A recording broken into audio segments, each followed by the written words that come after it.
আসসালামু আলাইকুম প্রিয় ভিউয়ার্স, সকলে কেমন আছেন? আশা করি সবাই ভালো আছেন। সো ভিডিওটার ভিতরে ক্লিক করার জন্য আপনাকে অসংখ্য ধন্যবাদ। তো আমরা আজকে আপনাদেরকে দেখাবো যে কিভাবে আপনার অনেকের সিম হারিয়ে যায়।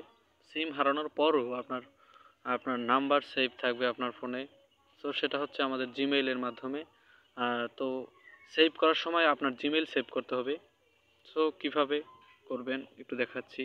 প্রথমেই কল বাটনে ক্লিক করলাম, একটা নাম্বার সেভ করতে হবে আমাদের। ওকে দেখানোর স্বার্থে আর কি নাম্বার সেভ করি 0170586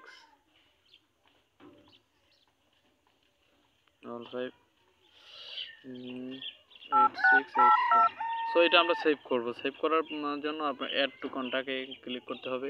সো আপনারা এরকম সাধারণত ক্লিক করেন, তারপর create new account, new contact, create a new contact দেওয়ার পরে আমরা একটা নাম লিখে এটা হাবিব একটা নাম লিখলাম।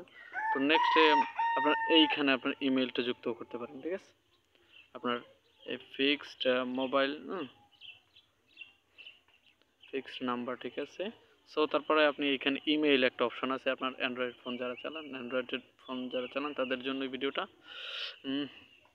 ইমেল যুক্ত করতে হবে না। আবার ইমেলটা আপনি জাস্ট একটু মুখস্থ করে রাখলে আপনার অনেক সমস্যার সমাধান হবে। জাস্ট এখানে সেভ করে রাখতে পারেন GS 478729 87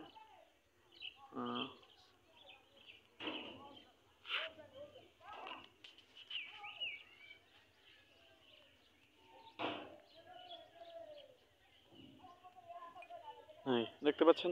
সো এখানে আমি জিমেলটা দিয়েছি। আমার জিমেলটা দেওয়ার পরে এখন সেভ করতে হবে। সেভ করলেই তো আপনার এই নাম্বারটার সাথে জিমেল দেওয়া আছে। সো আপনি এই জিমেলটা যখন অন্য আরেকটা ফোনে নতুন করে প্রবেশ করবেন জিমেলটার মাধ্যমে, সো আবার এই নাম্বারটা আপনি পাবেন। ধন্যবাদ সবাইকে। তো এইভাবে যদি আপনারা ফোন নাম্বার সেভ করেন তাহলে আপনার নাম্বার আপনার সিম হারিয়ে গেল, আপনার নাম্বার হারাবে না। দেখা যায় প্রয়োজনীয় ব্যক্তিদের নাম্বার অনেক সময় হারালে পেতে কষ্ট হয়। ধন্যবাদ সবাইকে।